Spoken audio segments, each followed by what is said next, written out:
Guys, ChaseWins.com coming to you for Saturday, and it is the 17th of July.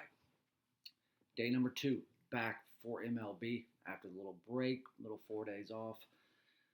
Again, like I said in yesterday's video, even though it was only 4 days, most people don't think, it's that big of a deal. Might as well be 6 months. I cannot stand when baseball goes on break.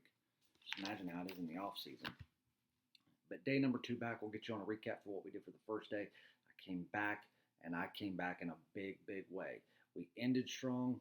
We started strong, just as we always do. We're going to keep this amazing season going until the very end. Real quick, guys, if you are not subscribed, make sure you do so. Hit the notification bell so you don't miss out on anything that we post, any video that we do. When we do a video, no matter what, if we post a video on YouTube, there will always be a free play in there, period. Under no circumstances will we post a video just to promote you something.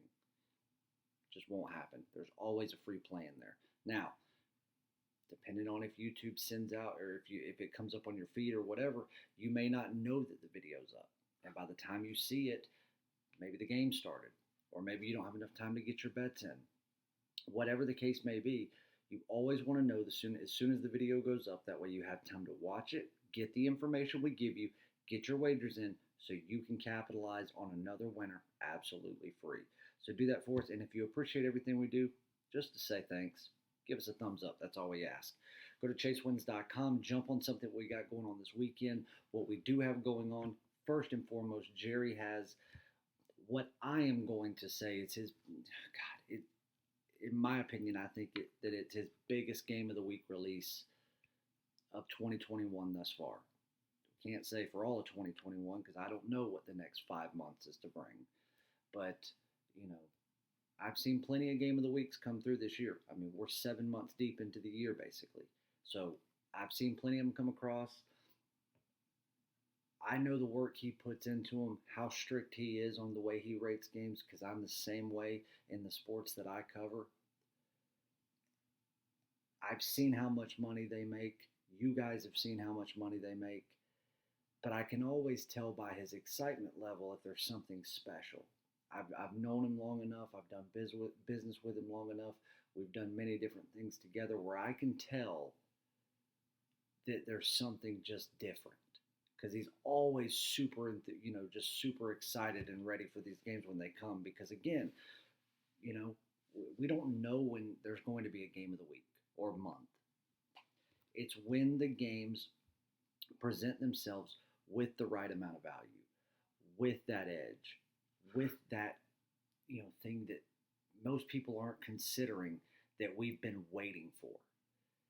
That, coupled with a great line that's just not what it should be, where we're getting tremendous value on the financial side of it,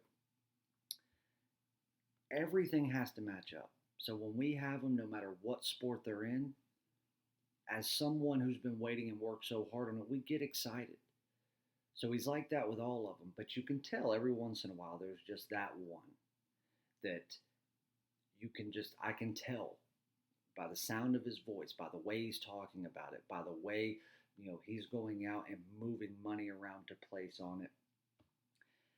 I can just tell when there's something special. Just above, game of the weeks are already special. No matter what sport, no matter what. But you can always just tell, or at least I can from him. And I'm telling you, this is a big deal. I mean, I haven't heard him the sound in his voice, I just haven't heard for a game of the week, this year. So, that makes me excited.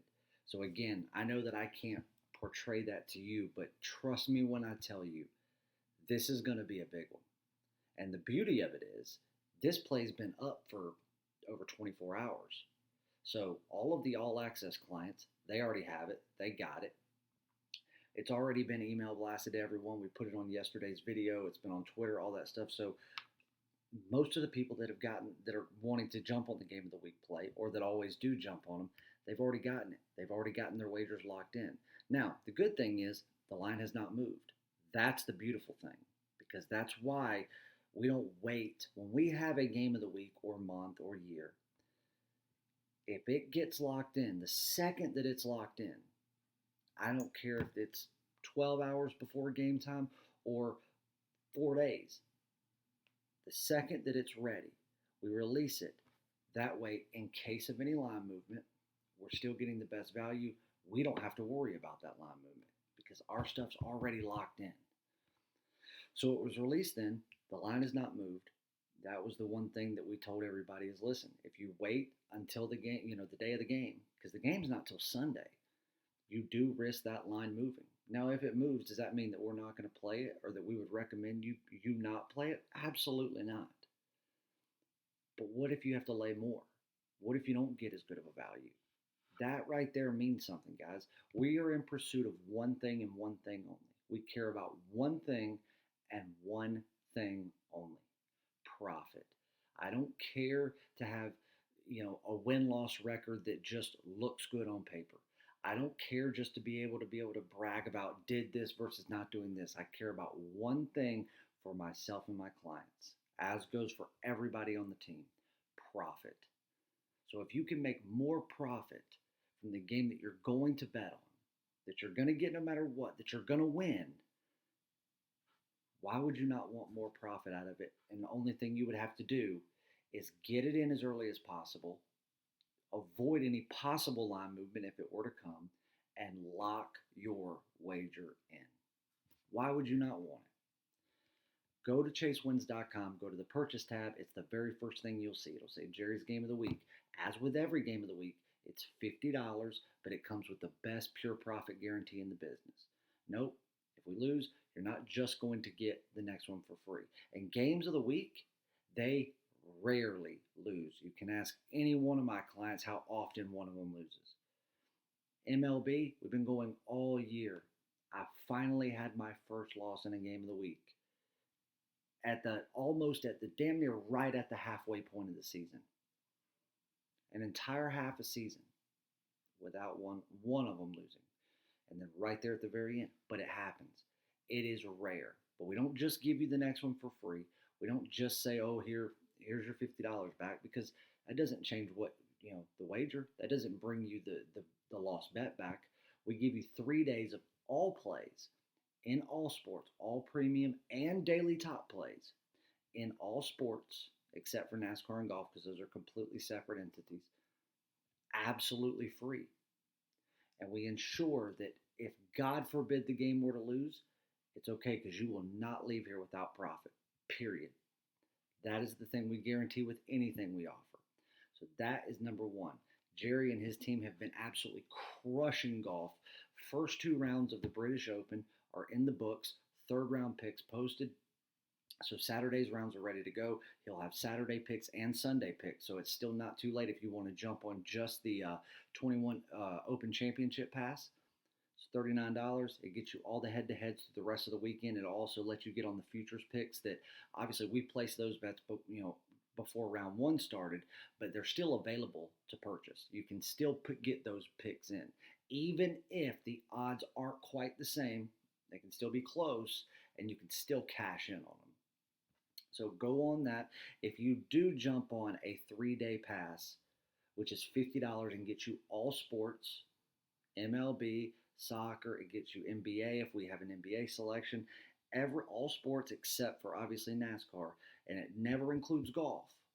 It's $50, it's half price, and this weekend you will get his golf picks through the remainder of the championship, which goes through Sunday. So if you purchase today, you'll get Saturday, Sunday golf picks. If you purchase on Sunday, you'll get the Sunday golf picks absolutely free, no additional charge. Now keep in mind, when you do that and you purchase, when you go to your membership page to look at your plays, you'll see one link that's for your all sports pass if you buy the 3 days, and there will be one below it for the golf picks. So it's not going to be on the same page. You have to click the separate links to see the 2 different play selections. So those are the 3 things right there, or the 2 things. And then if you want just the daily top play, sometimes we have 2. You can get those for $25 each day. The daily top play for Saturday has not been 100% locked in yet, but even if you purchase it early and the play hasn't been posted, you'll be notified by email when it is. But That's what we've got going on for Saturday. 3-day all sports pass. You get golf free. Game of the week goes Sunday. Get on it early. Don't wait till the last minute. You got plenty of time to purchase it. We're not going to take the play link down until late afternoon Sunday. So you still have till then to purchase it if you want to. But why not get your bet in? Don't risk line movement. Get it locked in. And then kick back and just wait for the money to roll in. I'm telling you, this is a big one, guys. Do not miss out on this. And then, of course, the daily top play. All of that stuff going on. We've got NASCAR coming up this weekend. Patrick will, as always, have a huge NASCAR card with a ton of profit. That will be for Sunday. But for now, let's get you on a recap for Friday and tell you what we've got going on for Saturday as far as a free play goes. Now, I told you in the video that first day back, I was going to come out swinging. Beginning of the MLB season, like every year, I don't come out with a ton of plays. I'm a high volume player. Everybody knows that, but everybody likes it. Even people that don't like high volumes of plays, within a few weeks, they never want to go back when they see the amount of wins that I provide. And they get to do it at high volume. Beginning of the season, every year, I start out slow for those first 7 days. And then I tick it up a little bit after, 7, 10 days, maybe even 2 weeks. And then it stays, pretty moderate through the first 30 days. Then the floodgates open as I've seen what kind of status the teams kind of, fall into. They get into that rhythm, they get into that groove. Where do they kind of settle in? Where are they going to go for the next 4 to 6 weeks? Once I figure that out, the floodgates open, and I know exactly where I want to be, what each team will be able to do, depending on the opponent that they have. Second half of the season, after the All-Star break, adjustments have been made. Some people have been traded. Some people have been sent down on assignment. Some people have been brought up. The trade deadline's upcoming. The draft just happened. There's so many things going on in the world of baseball. But the biggest thing is now the trade deadline's coming up. So all of these teams, they might be shopping some of their big names. They might be, looking to buy other big names. They might be looking to make 3, 4, 5, 6, player trades involving 3, 4, 5 different teams. Big things are happening. Teams are getting ready to make moves. Even the ones that are going to be, small moves, stuff that you probably wouldn't even hear about or even read about because they just don't make immediate impact on the team, what's on the field. It's for looking down the road. And so many that are right there on, that threshold of being a contender. They think they're a wild card team. Could this, this one piece or this shift in multiple pieces be what puts them over the edge into a team that gets to compete in October? Could this be what puts them from wild card to true contender? That's what a lot of teams are asking themselves right now. This is where cappers screw up. They go into the second half, day one, looking at the first half. The first half, while it has a lot to do with the overall of the season, and while there's still a lot of things to take from it, for 2/3 of the entire league, it's for shit now.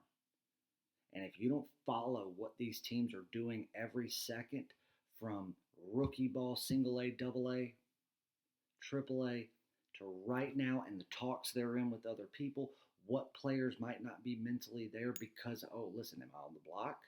Is arbitration going to come? Am I going to get optioned?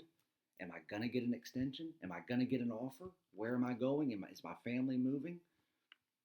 So many things come into play in the second half, and this is where cappers fall. I promised you I would come back out and show you why I'm the MLB king day one back for the second half of the season. And I did that with a 7-play card, 6 premium plays, 1 top play. First game of the day, I'll eat it. It shouldn't have been a loss. It was the Mets game to lose, and they lost it for themselves.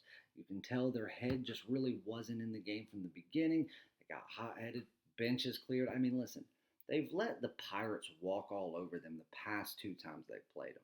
And when you look at on paper, it looks like the Mets own the Pirates this year, and I guess by record they do. But look at what they're letting the Pirates do. It's like the Pirates can just do whatever they want with the Mets. The Mets accept it. They get under their skin, and they know how to fluster them. And they lost the game because of it with a good pitcher on the mound. So I'll eat the minus 155. I'll make the play over again without hesitation. That was the loss that I took for the day. It sucks, but nothing I can do about it. We move on from that. Padres Nationals took over 9 runs.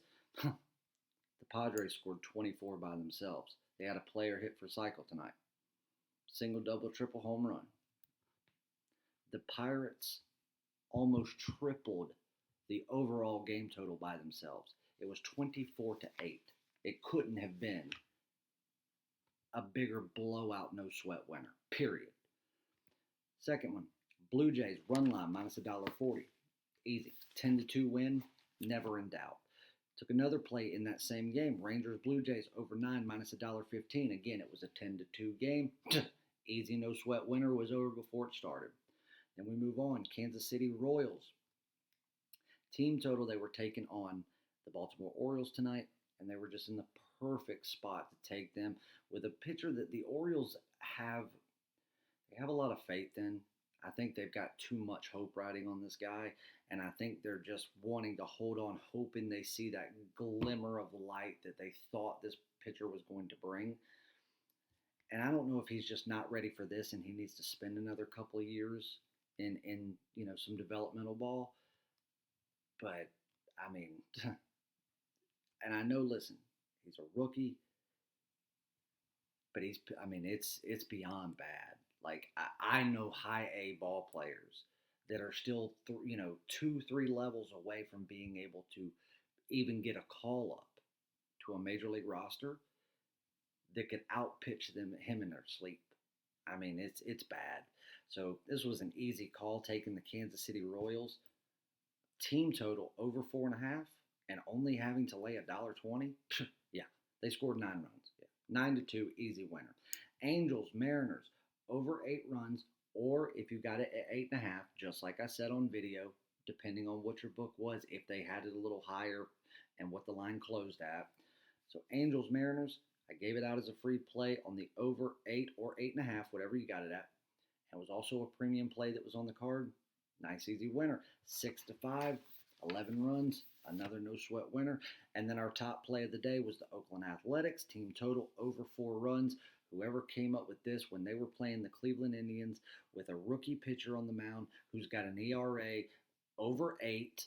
And if you look at his away ERA based on the type of, based on the righty-lefty situation with the batters in Oakland, you use those statistics, his ERA is over 13.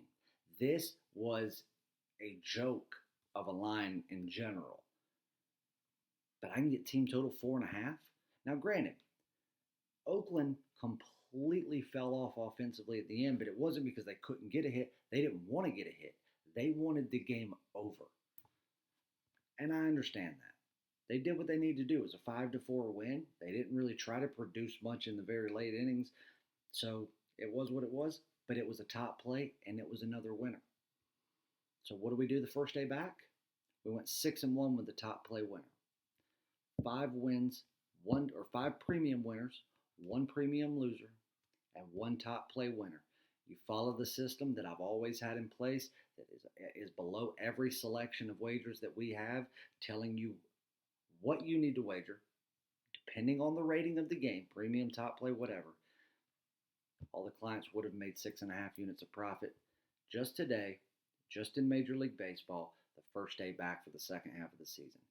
That's why I'm the MLB king. And that's why people always say they can do what I can do. Towards the end of the season, you don't hear them say it anymore. Now they want to focus on a different sport because they know they can.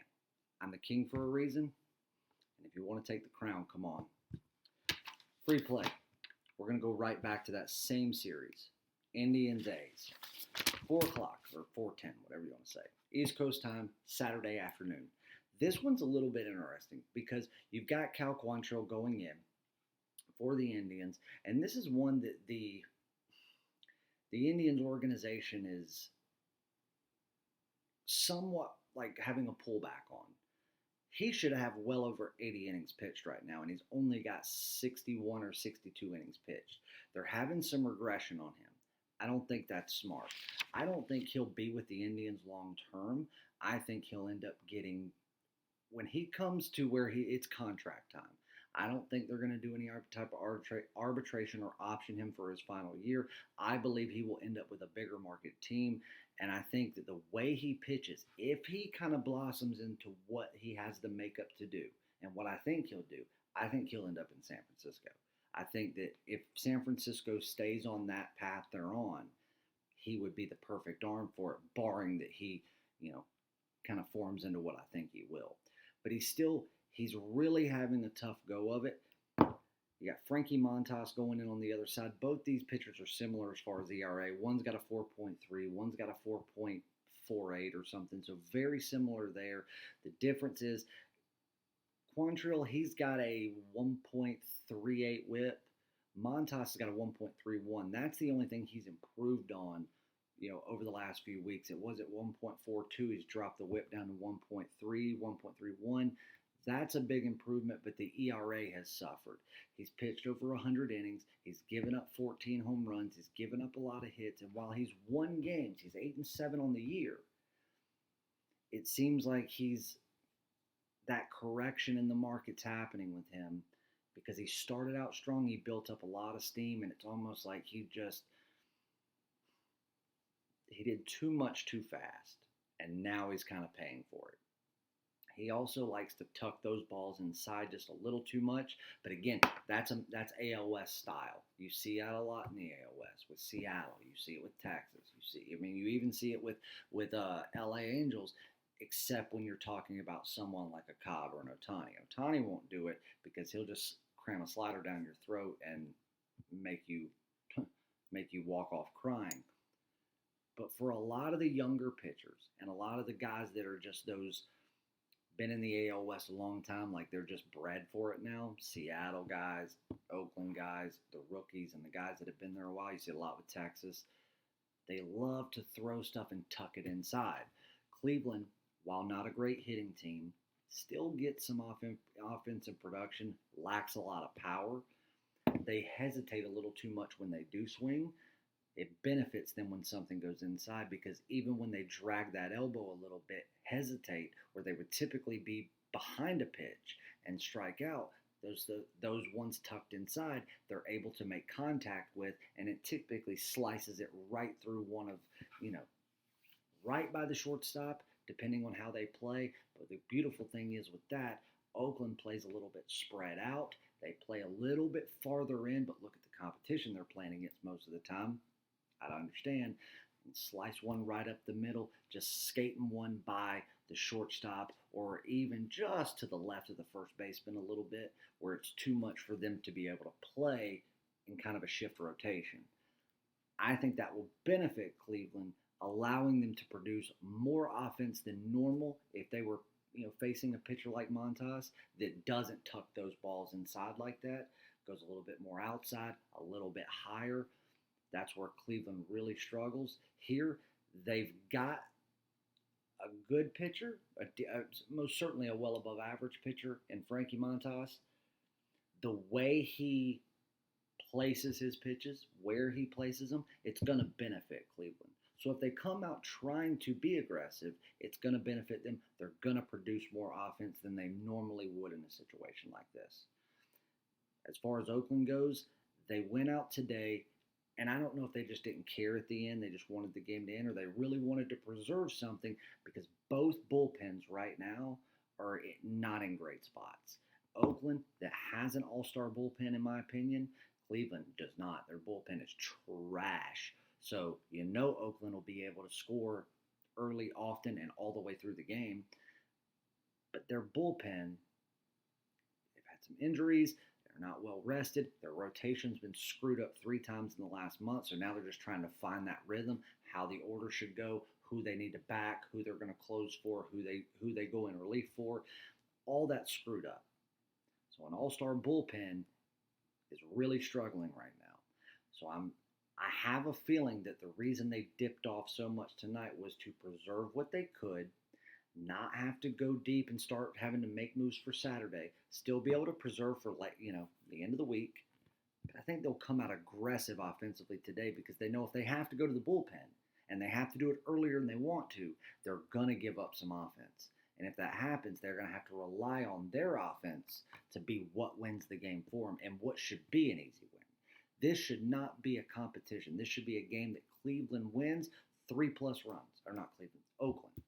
This should be a game where there's 12, 13 runs scored. Oakland having a late breakout, winning the game by 3-4 runs. That's the way this game should go. Who knows, depending on bullpens, the chips could fall either way, and who will have that late breakout. Either way, the total right now is sitting at 8 at minus $1.20. That's a joke, right? Line just came out not long ago, so I'll gladly take it. I have a feeling this line's going to go up. It would absolutely, it would floor me if this line was still at 8 by the time the game went tomorrow. Because, it's technically Saturday morning, but. So I have a feeling it's going to move. May not move till lunchtime or so, but I do have a feeling it will move. So if you are watching this and you look at the book you use and it's got 8.5, I'm okay with it. You can take over. I'm taking over 8. That's the play that I'm giving out. If you do have 8.5, look at how much it costs to buy it down, or see if they offer alternate lines. And if you can get the 8 runs, if you can get that total, even if your book has 8.5, and you are paying $1.45 or less, I know it's a little bit steeper than I want to go on a total, but if you can get $1.45 or less and get it at 8 runs, if you're having to buy down or play alternate, take the 8 runs, have the option to push, and you're getting tremendous value even at $1.45. That's still a gift. But 8 is the prime target that we want to go for. Either way, if you can't play 8 and your book doesn't let you play anything but what's posted, take the 8.5, go over. If you got a book that's just screwing you and it's at 9, your choice, play it as a lean, but you can still go over. This should be a double-digit game. But we're going with over 8 runs, Oakland, Cleveland, Saturday, 17th, day 2, back for day 2 of the second half of the Major League Baseball season 2021. I love you guys. Go to chasewins.com. Get on the golf package. Get on Jerry's Game of the Week. That's first and foremost. If you don't, you're going to kick yourself square in the ass come Monday when you watch Monday's video and you go, shit, I didn't get on that. And now look at everything I missed out on. But while you're there, after you grab the Game of the Week, jump on a 3-day all sports pass. You'll get golf for free, which golf doesn't come free with anything except all access. So get it while you can. Jerry and his team have been absolutely scorching golf this week, just like they always do. Get MLB, get the daily top plays with it. Get all of that for $50. You can spend $100, get all that for 3 days, and you also get the Game of the Week, which comes with a 3-day guarantee. Go to chasewins.com, pick out what best suits you, let us make you money, and you can join us in the winner's circle. Love you guys, and we'll see you back on Sunday.